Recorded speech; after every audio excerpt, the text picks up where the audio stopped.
I'm Taz from the Useless Project, and today we are talking about darning a sock. So the whole point of this video is to show you how to keep an item of clothing in circulation.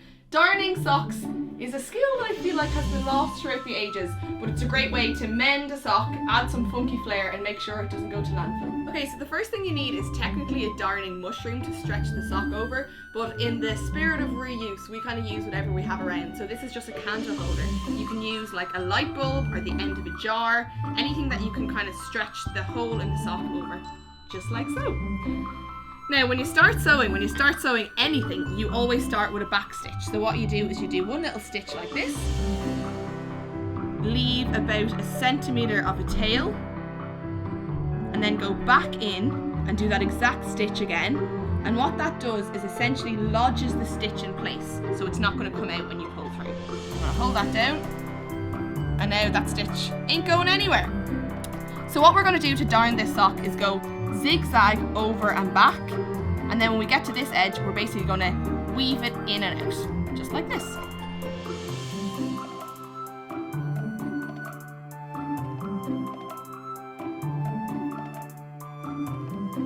Once you've got the zigzag pattern on one way done, what you're going to do is you're going to weave in and out of these threads.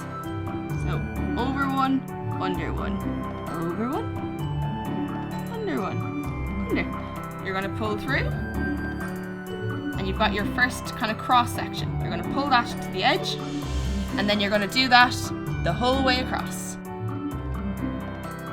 Okay, so we've come to the end of the zigzag. It's a bit messy, but that doesn't matter. It's all about keeping this item in reuse. It doesn't have to be perfect. I'm going to take out that little mushroom or whatever you're using for a mushroom. I've got the thread on the right side of the sock, so I'm basically going to pass it through. So the needle's at the back. Then what I'm going to do is do that back stitch again that we did at the very beginning. And do that one more time, in that hole and out that hole. And just like that, you've got a darn sock. How cute.